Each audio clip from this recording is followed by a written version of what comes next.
네, 이제 마지막 교시네요. 네. 이번 시간에는 인공지능 학습용 데이터에 대한 어떤 검사 방법에 대해서 예제를 통해서 좀 보여드릴 거고요. 라벨링 데이터의 다양성에 대해서 좀 설명을 드릴 거예요. 그리고 품질 검사하는 방법들, 도구들을 좀 간단하게 설명드릴 겁니다. 한번 보시면서 이게 뭐 우리 거 아닌데 뭐 이렇게 표현하실 수도 있겠습니다만 제가 그냥 예제를 통해서 설명을 드리는 것이니까 거기에는 오해 없으시기를 바라겠고요. 한번 보시죠. 네, 검사 예제들을 좀 실습하는 걸로 실습보다는 지금 현재는 온라인이니까 이제 이런 과정이 있습니다. 이렇게 봅니다. 이렇게 확인하는 과정들을 좀 설명드릴게요. 그리고 일부 어떤 실습 과제를 지금 여러분들한테 제시를 할 거예요. 그 예제를 잘 들어보시고 과제를 제출해 주시기 바라겠습니다. 자, 품질 계획서를 작성하는 방법에 대해서 좀 이해할 수 있도록 사전에 과제는 품질 계획서 일부를 작성하는 겁니다. 그리고 사전에 그런 내용들을 숙지하기 위한 어떤 예제들을 좀 보실 겁니다. 자, 도구들은 그러니까 수집 단계, 정제 단계, 획득 단계 뭐 많이 있잖아요. 획득, 수집 몇 번갈아 가면 씁니다만 획득이 맞고요. 획득 단계에서 수집 단계가 있으니까 획득이라고 하는 것이 더 큰 범위, 수집 단계가 좀 적은 범위예요. 그래서 수집할 때 획득할 수 있는 그런 단계에서 수집 단계에서 보시면 수집 도구가 텍스트 데이터, 음성 데이터, 이미지 데이터, 영상 데이터, 센스 데이터 다양한 형태의 이런 장비와 어떤 요소들 그다음에 어떤 형태들을 좀 쭉 나열한 거 이거 예제를 드린 거고요. 이거 말고도 더 훨씬 많이 있다는 걸 분명히 말씀드려요. 이거 빠졌는데요? 아니, 그럴 수도 있죠. 음성 데이터 같은 경우는 뭐 붐마이크라든지 이런 건 소음 때문에 앞에다 커버를 씌우기도 하고 그러거든요. 이상 데이터 혹은 노이즈 데이터를 확보하기 위해서 일부 노이즈를 좀 배제하기도 하고 바람 소리 이런 걸 좀 배제하기 위해서 커버를 씌우기도 하고 이런 것도 있고 이미지 데이터 같은 경우 스캐너 말고도 더 많죠. 영상 데이터 같은 경우도 뭐 엄청나죠. 뭐 드론도 있고 뭐 많죠. 센서 데이터는 이것 말고도 훨씬 더 많은 데이터를 갖고 있겠죠. 3D 캠도 마찬가지고요. 자, 디스크 저장 공간의 관리를 보면 외장 하드가 있고 클라우드 스토리지가 있고 그다음에 나스가 있을 텐데 대부분 나스를 많이 쓰세요. 왜냐면 외부에 있는 접속 공간 때문에 외부 데이터를 들어와야 되는 경우, 특히 클라우드 워커들을 활용하시는 분들은 클라우드 워커들이 접속할 수 있도록 용이할 수 있도록 하는 경우가 많죠. 클라우드 스토리지 같은 경우는 비용이 너무 비싸서 잘 못 쓰는 경우도 많아요. 그래서 적은 데이터 같은 경우 클라우드 스토리지로 가는 게 좋을 것 같고요. 왜냐면 이것도 온라인에서 다 움직이잖아요. 외장 같은 경우는 업데이트가 주기적으로 이루어지기 참 용이하지 않죠. 왜? 그 자리 로컬에서 있어야 되니까. 이런 것들은 원하는 단계로 맞춰서 가시고요. 보통 파견 나가거나 외부에 나가서 있는 분들은 외장하드에 담아서 사무실 들어와서 나스에 올리고 이런 과정들을 거치죠. 데이터 정제 쪽에서 보면 텍스트 데이터, 음성 데이터, 이미지, 영상 데이터를 크게 네 가지로만 놨는데요. 이런 내용들을 앞에 설명했던 내용을 다시 한번 설명드린 겁니다. 그래서 이미지 데이터 같은 경우는 중복, 음성 같은 경우 노이즈 데이터 제거해달라, 소음 제거해달라, 뭐 영상 데이터 같은 경우는 역시 마찬가지로 중복, 그다음에 이미지, 영상, 음성도 마찬가지, 텍스트도 마찬가지, 개인정보 비식별화는 꼭 필요합니다. 꼭 필요합니다. 개인정보 비식별화는 전혀 모자라지 않게 모자람 없이 지속적으로 계속 삭제해 주시길 권고드립니다.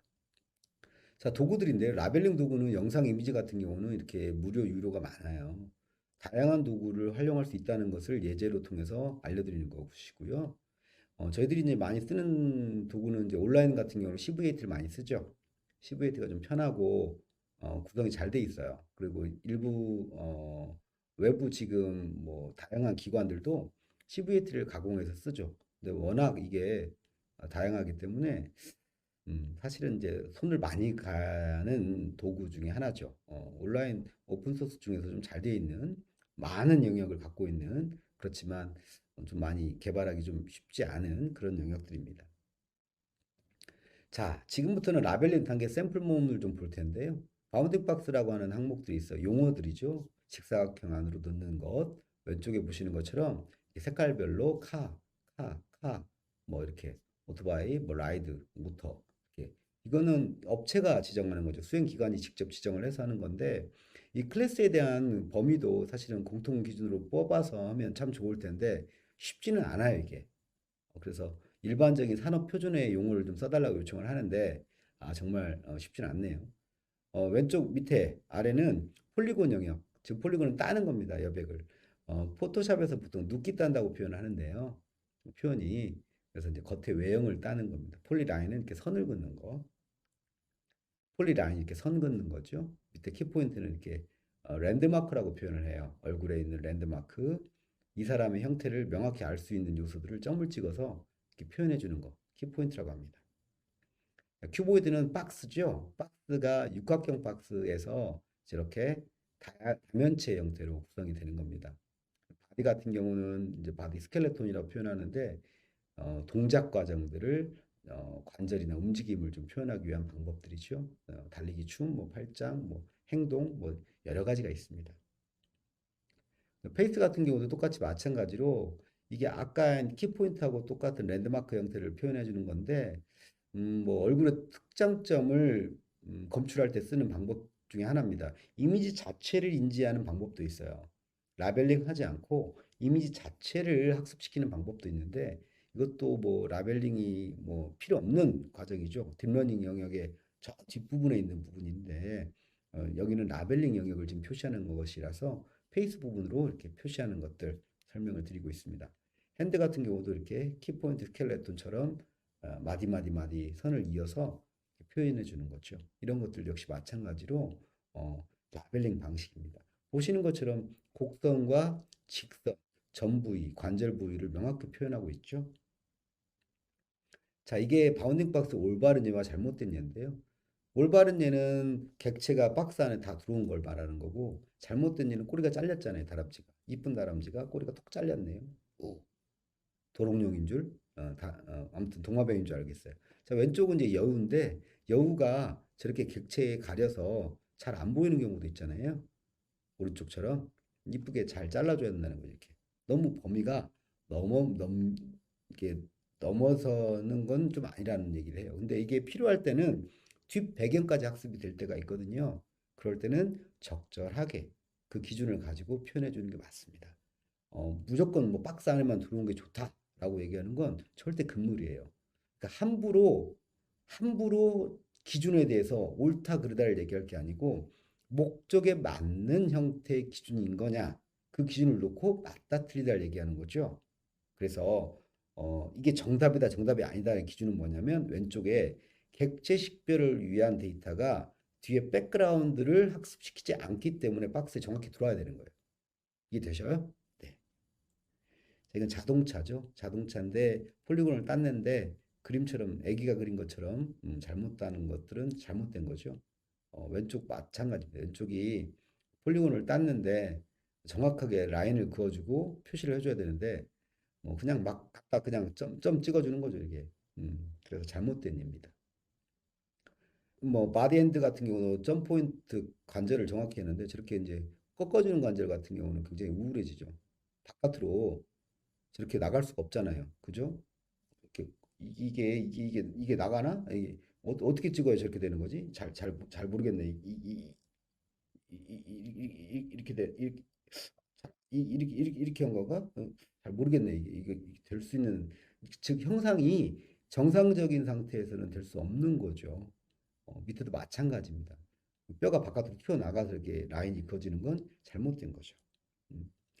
알고리즘도 텍스트, 음성, 영상, 이미지가 여러 가지가 있는데 보통 이제 특별한 예제가 아닌 이상은 제가 간단한 예시를 좀 들어봤어요.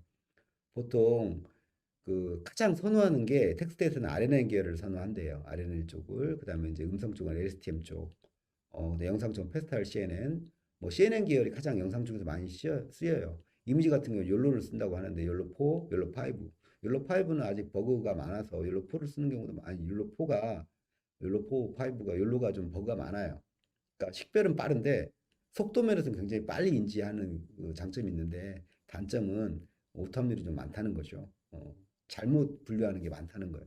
이런 장단점을 갖고 있기 때문에 얼마든지 여러분들은 이거 말고도 추가적인 알고리즘을 이용해서 좋은 모델을 만들어낼 수가 있어요.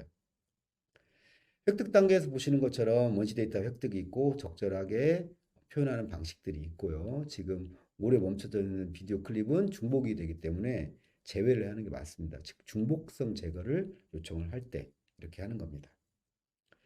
중복 검사할 때 왼쪽은 같은 조건, 같은 데이터, 같은 촬영 조건을 갖고 있는데 이런 부분들을 좀 제거를 해줘야 될 것 같고요.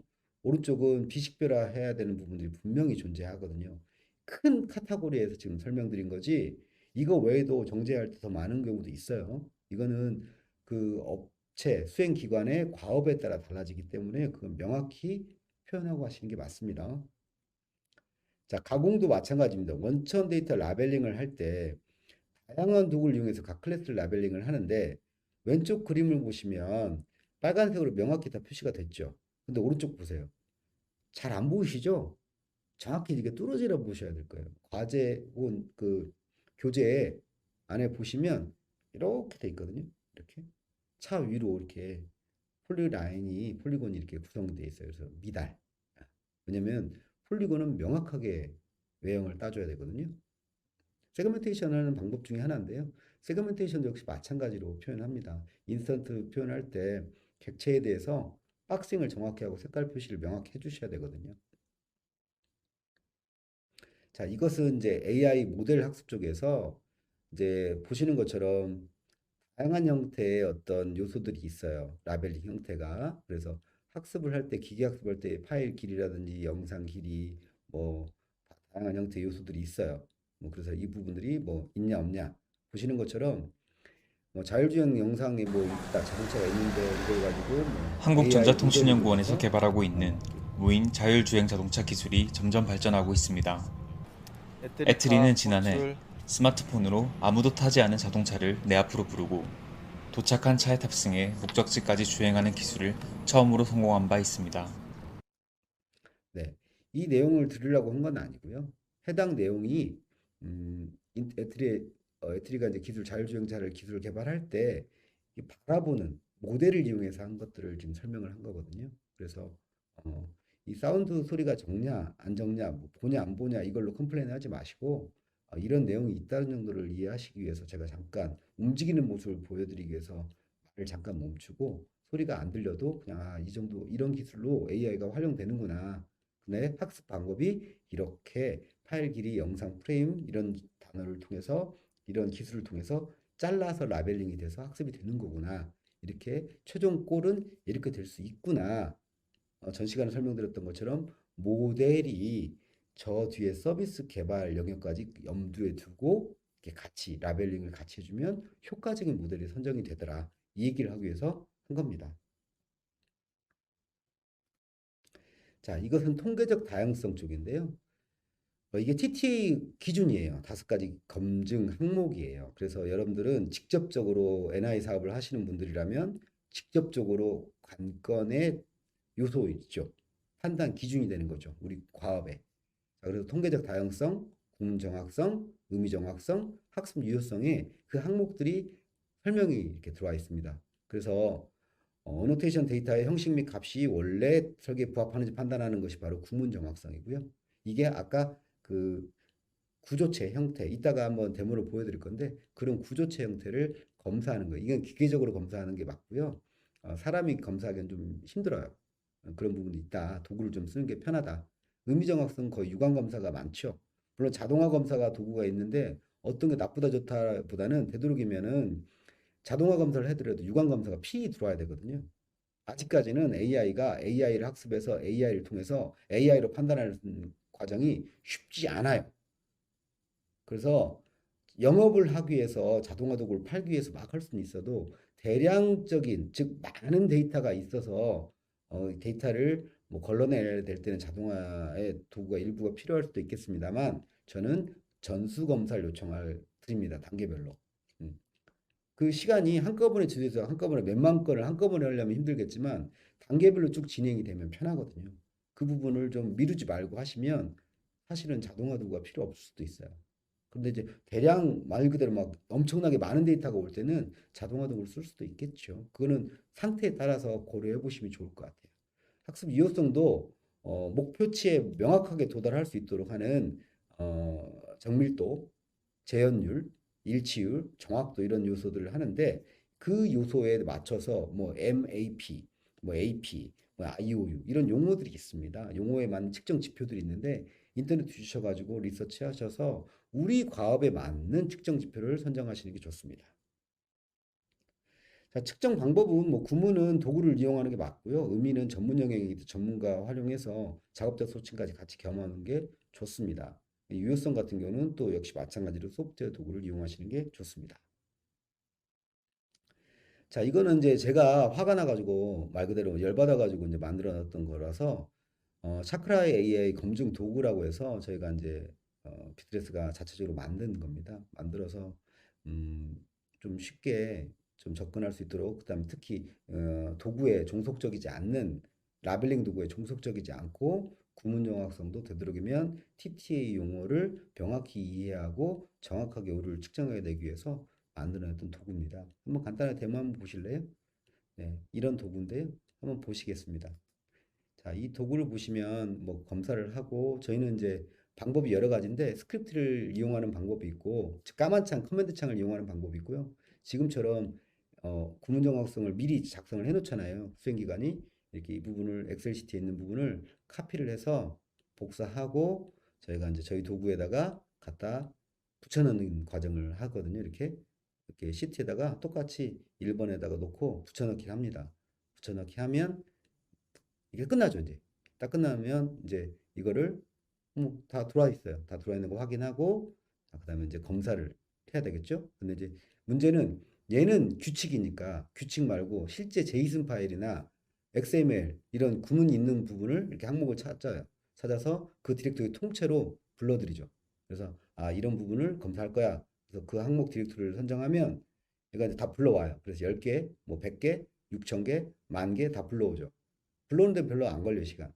뭐 1, 2분? 뭐 많이 불러봐야 뭐 10,000개 불러봐야. 딱 하면 이렇게 검사를 해서 해당 항목들이 오류가 어딘지 쭉 볼 수가 있거든요. 그래서 해당 오류에 대해서 클릭도 하고 해당 오류를 직접 찾아가서 수정도 하고 해당 항목을 변경도 가능하고 그 파일을 조정해서 이렇게 문제가 없는지 확인해 보는 겁니다. 대부분 구조 오류라든지 오류 발생 건수가 대부분 정해져 있어요. 그래서 오류 발생 건수를 딱 보면 뭐 그 부분을 확인하고 정리해 보면 되는 겁니다. 뭐 크게 어려운 것들은 아니지만 뭐 이 도구를 뭐 팔려고 만든 건 아니지만 그래도 필요하시면은 뭐 그럴 수도 있겠죠. 어찌됐든 저희는 검수하기 위해서 검사하기 위해서 지금 만들어 놓은 도구고요. 이 다양한 이런 오류 항목들을 클릭해 보면 이렇게 가운데 검사 항목, 조검사 조건들 이렇게 뚝 있죠. 이 조건들은 여러분들이 만들어 주신 그 조건이에요. 그래서 해당 항목에 오류들이 있냐 없는지 확인해 보고 실제 검사 항목에 클릭해 보면 좌측과 우측에 이제 내용이 뜨거든요, 원래. 근데 제가 클릭을 안 해놨기 때문에 그 부분을 이런 형태로 보여진다라고 이제 설명을 합니다. 그래서 검사 결과를 저장하기도 하고 뭐 이런 부분들이 있다. 이렇게 기계적으로 소프트웨어를 이용하기도 한다. 이렇게 간단하게 저희는 만들어 놨기 때문에 의미 정확성은 다시 설명을 드리도록 하겠습니다. 다음 장에서. 자, 실습 품질 계획서 작성을 했는데 여기서는 이제 과제를 내야죠. 과제. 과제를 내야 되기 때문에 과제가 굉장히 어렵습니다. 과제가. 문서를 만드는 건 쉬운 일이 아니에요. 자, 그래서 과제를 한번 보시도록 하죠. 자, 과제를 하기 전에 과제라는 내용들을 한번 볼게요. 실질적으로 학습용 데이터 명세서라든지 그다음에 품질 검사 지표, 그다음에 다양성, 구문 정확성, 의미 정확성, 유효성에 대한 지표 항목들을 작성하게 돼 있어요.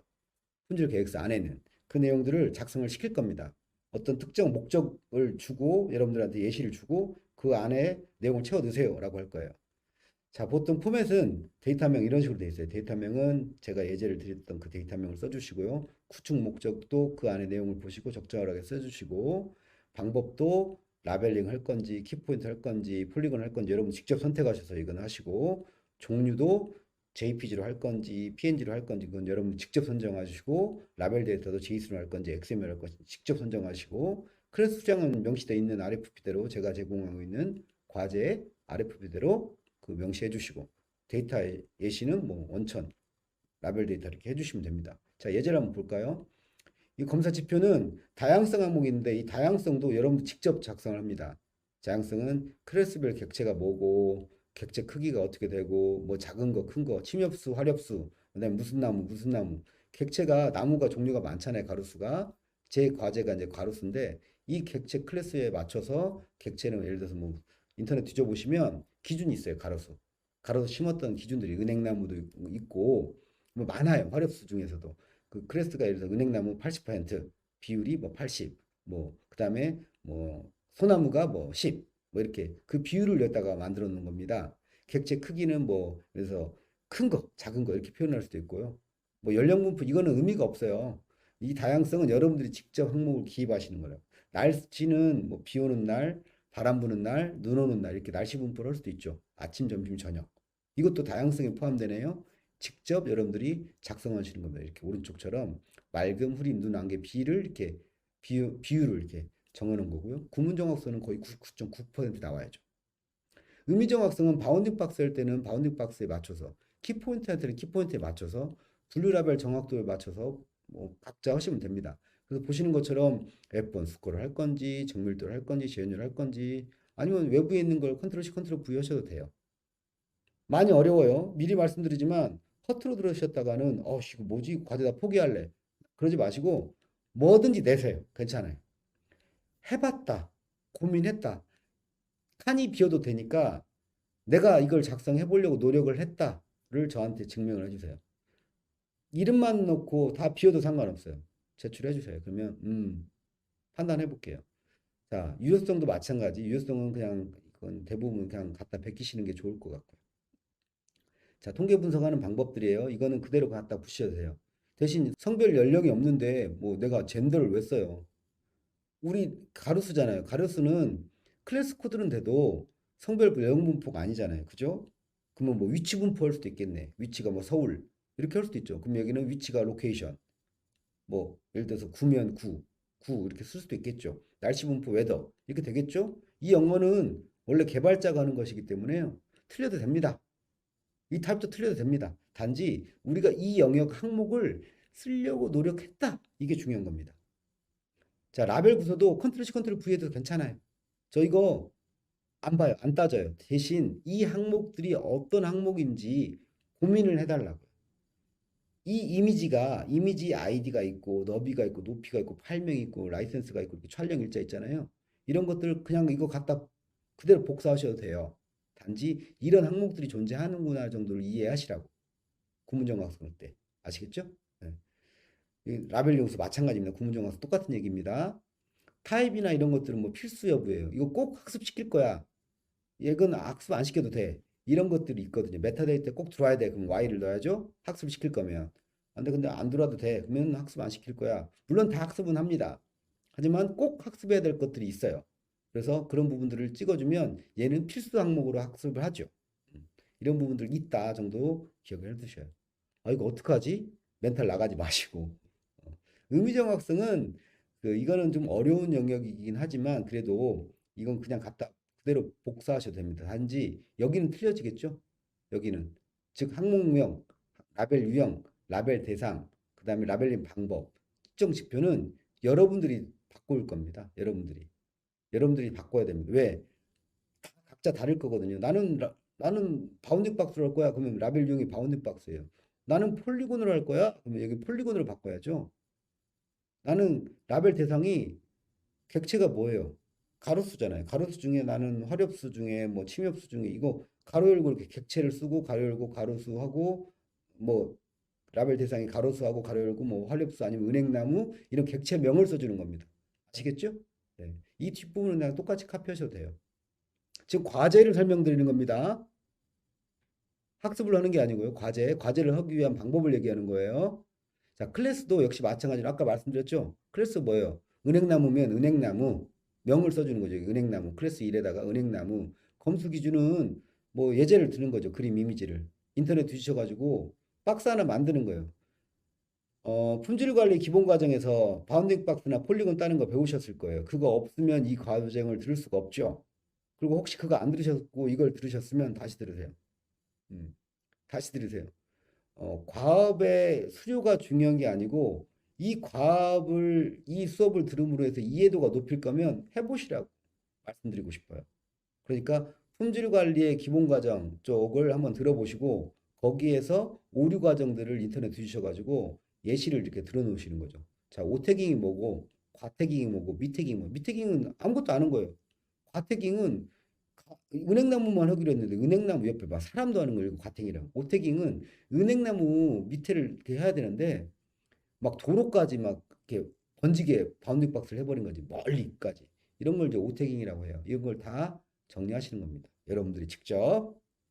자, 유효성 검사는 그대로 두셔도 됩니다. 이거는 그냥 컨트롤 C 컨트롤 V 해가지고 복사해서 그대로 쓰시면 됩니다. 자, 이거도 마찬가지입니다. 똑같이 복사하셔서 똑같이 그냥 제출하시면 됩니다. 자, 실습 쪽이잖아요. 이게 지금 여러분들 목표입니다. 검사 대상 생활환경 쪽이고요. 과제명은 낙엽 쓰레기 측정 학습 데이터예요. 그래서 가류수 낙엽에 의해서 이 목적이 주기적 청소를 해야 돼. 근데 언제 우리가 출동을 해야 돼? 우리 구청에서 나가서 청소해야 되는데 언제? 그럼 어느 적정 시기가 있어야 될 거 아니에요. 지금 작은 거 어떤 사람은 낙엽 몇 개만 떨어져도 스트레스. 어떤 사람은 낙엽 수북히 쌓이면 막 프랑스의 뭐 낙엽 노래 들으면서 막 하면서 막 분위기 낼 수도 있잖아요. 그런데 이 기준을 적절한 건 여러분들이 가이드를 그냥 정하고 그 안에 맞춰서 시민 환경을 좀 편하게 하기 위해서 예를 들어서 낙엽이 너무 쌓여가지고 그 도로 양쪽에 있는 개수구가 막힐 수도 있잖아요. 빨리 청소를 해줘야 되잖아요. 이런 장마나 홍수 때 큰 문제가 터질 수도 있어요. 그래서 이런 부분이 있기 때문에 너무 많이 쌓이면 안 돼라고 하는 것들이 있으니까 이걸 통해서 하는 거고요. 이건 사진을 통해서만 하겠다고 제가 제시를 했어요. 2D RGB를 이용해서 하는 거고요. 환경 데이터, 풍속, 비, 장마, 태풍 등을 고려해달라. 그다음에 봄, 여름, 가을, 겨울도 고려해달라. 환경미화원의 출동 시점을 정확히 좀 알리게 해달라. 예측할 수 있는 그런 게 목적이다. 자, 수집 데이터로는 은행나무, 침엽수, 화료수 중 3개를 선택해라. 주요 작물 중 3개인데 인터넷 주셔가지고 이거 아니어도 되니까 추가를 하셔도 됩니다. 그래서 밑에 낙엽수 품질 계획서 작성 실습 안내를 저렇게 품질 심화 과정 1차, 2차, 3차 이렇게 온라인이 다르잖아요. 그래서 1차면 1차 안에 성명하고 HWP 혹은 DOC 파일로 제출해 주세요. 해당 과제의 템플릿은 제가 실습 파트에 올려놓겠습니다. LMS에 실습 과정에 올려놓을 테니까요. LMS 여기 지금 LMS라고 안 써 있는데 AI 데이터 EDU라든지 LMS에 Q&A가 있거든요. 지금 여러분들 수강하고 있는 신청했던 그 LMS 저 과목을 듣고 있는 그 LMS 과정에 우리 과목 품질 심화 Q&A가 있어요. 그 안에다가 질의해 주시면 제가 답변해 드릴게요. 자, 포맷은 이렇게 됩니다. 자, 이렇게 구성되어 있으니까요. 앞에 거 복사하셔도 될 것 같습니다. 자, 과업은 제가 따로 정리해서 올려드릴 테니까 그거 통해서 과제 제출할 수 있도록 하고요. 제발 부탁이니까 포기하지 마셔요. 빈 용지를 내시더라도 포기하지 마셔요. 이름이라도 쓰더라도 제발 부탁이니까 한 줄을 쓰더라도 좀 볼 거 아니에요. 그 순간을 통해서라도 보다 보면 이게 늘어요. 실질적인 과업이 됐을 때 혹은 우리 NI 사업이 아니고 IITP라든지 나이파 사업이 되더라도 이 항목을 이해하고 있다고 친다면 정말 좋은 고품질의 문서를 만들어낼 수가 있어요. 품질도 확보가 되고요. 그러니까 포기하지 마시고 완성도 있게 하면 좋겠지만 안 되더라도 한 줄을 쓰더라도 한번 읽어보시고 제출해 주셨으면 좋겠어요. 이 수업 듣는 것 자체가 정말 큰 용기거든요.